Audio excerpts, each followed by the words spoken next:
تو اس واقعے سے جو اسباق ملتے ہیں وہ میں مختصر بتا دیتا ہوں. یوسف علیہ السلام کو خواب آیا، اپنے ابا کو انہوں نے خواب سنایا، ستارے سجدہ کر رہے ہیں، چاند سورج. تو انہوں نے کہا اپنے بھائیوں کو نہ بتانا.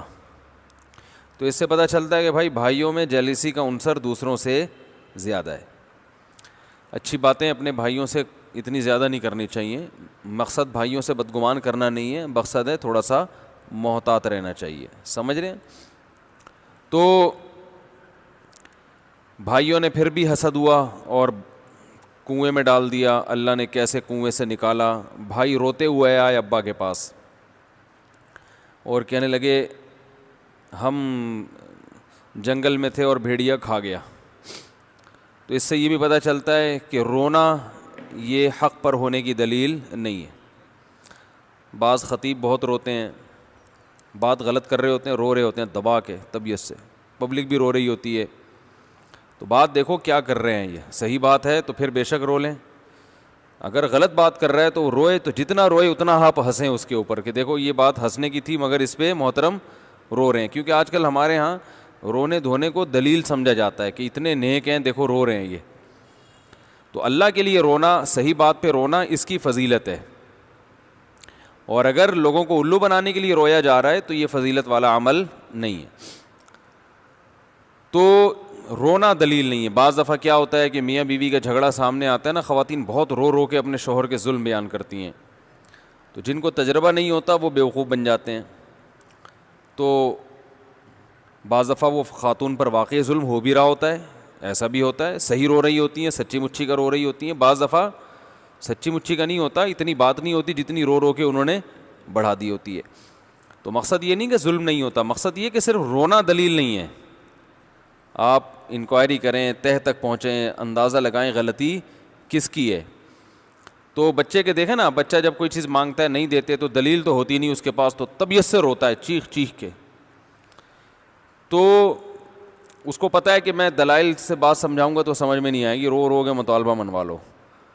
تو یہ ہوتا ہے حساب کتاب. تو ایسا رونا اللہ کے سامنے رو تو اچھا ہے، پبلک کے سامنے یہ زیادہ جو ہے نا، یہ اس میں گڑبڑ بھی ہو سکتی ہے انسان.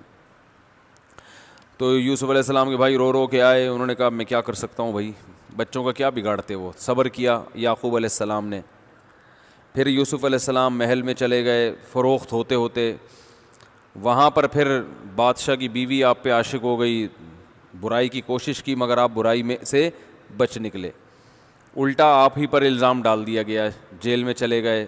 صبر کرتے رہے وہاں پہ. پھر بالآخر خواب کی تعبیر بتائی، صحیح نکلی. بادشاہ نے آپ کو بلایا جیل سے، تو آپ بادشاہ کے دربار میں پہنچے.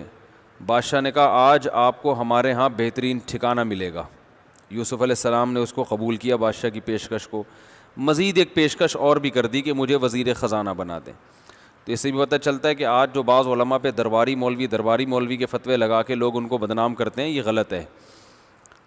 درباری مولوی وہ ہوتے ہیں جو اپنے مفاد کے لیے بادشاہوں سے اور صدر اور وزیر اعظم سے ملیں. اور اگر کوئی اللہ کے لیے مل رہا ہے تو وہ درباری نہیں ہے بلکہ وہ پیغمبر کی سنت ہے. مجھے لوگ حدیثیں بھیجتے ہیں کہ حدیث میں آتا ہے بدترین علماء وہ ہوں گے جو بادشاہوں سے ملیں گے. ایسی کوئی حدیث نہیں ہے. خود نبی صلی اللہ علیہ وسلم بادشاہوں سے آپ نے خطوط بھیجے اور سرداروں سے جا کے ملے ہیں. تو ہمیشہ سے ہر دور میں علماء بادشاہوں سے ملتے بھی رہے ہیں، کیونکہ اگر ان کو چھوڑ دیا جائے گا تو ان کی اصلاح کون کرے گا.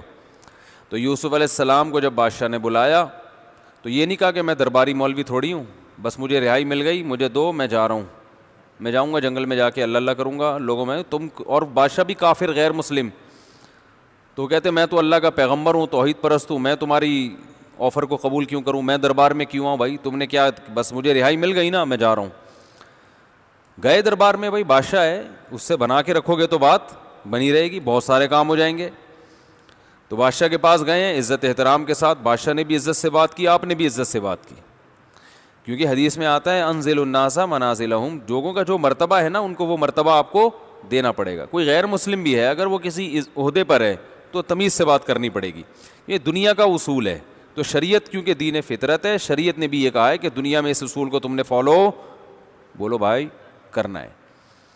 تو حضرت انہوں نے کہا کہ آپ کو ہمارے ہاں انک الیوم لدینا مکین امین ٹھکانہ ملے گا. تو یوسف علیہ السلام نے کہا اجعلنی علی خزائن الارض، وزیر خزانہ بنا دیں.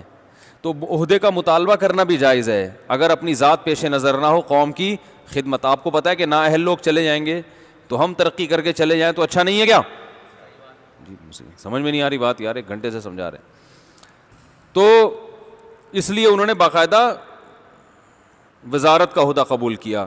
اگر یوسف علیہ السلام یہ عہدہ قبول نہ کرتے تو جب مصر میں قحط پڑا تو اپنا بھی بیڑا غرق ہوتا اس قوم کا، اور باقی دنیا بھی قحط سے مر جاتی.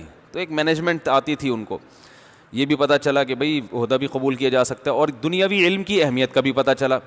یوسف علیہ السلام نے بادشاہ سے جو عہدہ مانگا کہ مجھے وزیر خزانہ بنا دیں، تو دلیل یہ نہیں تھی کہ میں اللہ کا سچا پیغمبر ہوں، میں نیک ہوں، میں نے تمہاری بیوی کے ساتھ خیانت نہیں کی. کتنے نیکی کے واقعات ہیں نا، یہ دلیل کے طور پہ پیش نہیں کیے، کیونکہ ان سب چیزوں کا وزیر خزانہ ہونے سے کوئی تعلق بولو بھائی نہیں ہے. بلکہ کہا انی حفیظ علیم، میں خزانے کا محافظ بھی ہوں، خیانت نہیں کروں گا. دوسرا علم بھی رکھتا ہوں کہ خزانوں کو کیسے تقسیم کیا جاتا ہے. اکنامکس کا علم ہے میرے پاس، معیشت کا علم ہے. اکنامکلی ایک ریاست کو اسٹرانگ کیسے کیا جاتا ہے یہ فارمولے مجھے معلوم ہیں. کہاں سے معلوم ہے؟ گاڈ گفٹڈ، لیکن ہیں. تو پتہ یہ چلا میرے بھائی، حکومت چلانے کے لیے، دنیا کے سسٹم کو چلانے کے لیے نماز روزہ بھی بہت ضروری ہے، مگر کافی نہیں ہے. اس لیے مسلمانوں کو سائنس اور ٹیکنالوجی کے میدان میں بھی ترقی کرنا اسی طرح ضروری ہے جیسے نماز پڑھنا، حافظ قرآن بننا، عالم بننا. بولتا کیوں نہیں بھائی؟ ضروری ہے. دونوں چیزیں ضروری ہیں.